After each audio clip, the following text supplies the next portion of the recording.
you'll hear it. All I heard is just gunshots.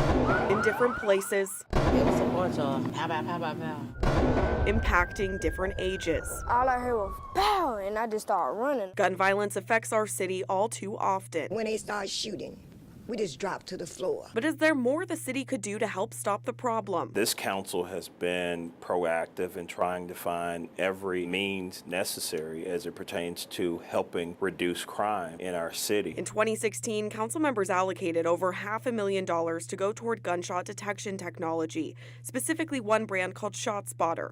There are testimonials of it helping cities like New York, Chicago, and Camden, New Jersey. It's more difficult to commit gun violence and get away with it in the city of Camden than it was 5 or 10 years ago. It works by putting sensors in crime-ridden neighborhoods that can detect gunshots.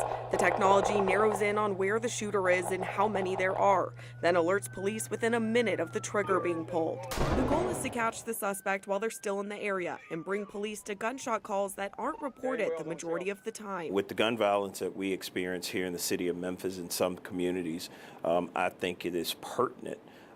It should be one of our top priorities. Councilman Berlin Boyd said council members set aside money to put Shotspotter in 8 square miles of Memphis for a year. But that was about 2 years ago, and nothing's happened. I'm still mesmerized. I'm in awe as to why we haven't moved forward with Shotspotter. Memphis police do have their own form of gunshot detection technology. It's coupled with some of the cameras around the city. The sensors detect loud noises and the cameras look for a crime scene. Well, we use 2 different brands, so at this point we really don't want to divulge those brands. We're still evaluating them. Sky Cops were first installed in Memphis in 2007, and the gunshot recognition devices were put here in 2010.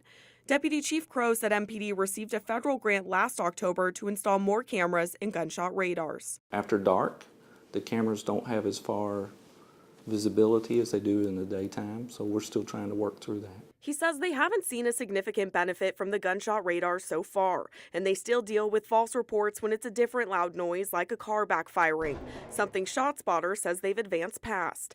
Memphis police say they want to finish testing out the current technology before trying others. But if you do have something like Shotspotter, which has testimonials from huge cities all over the country, why wouldn't you want to try it if the money's there?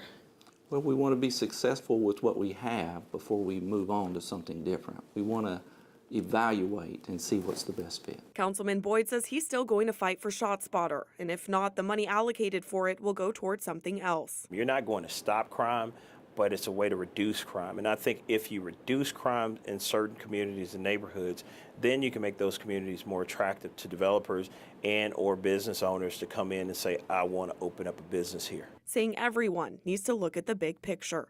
Reporting downtown, Bridget Chapman, WREG News Channel 3.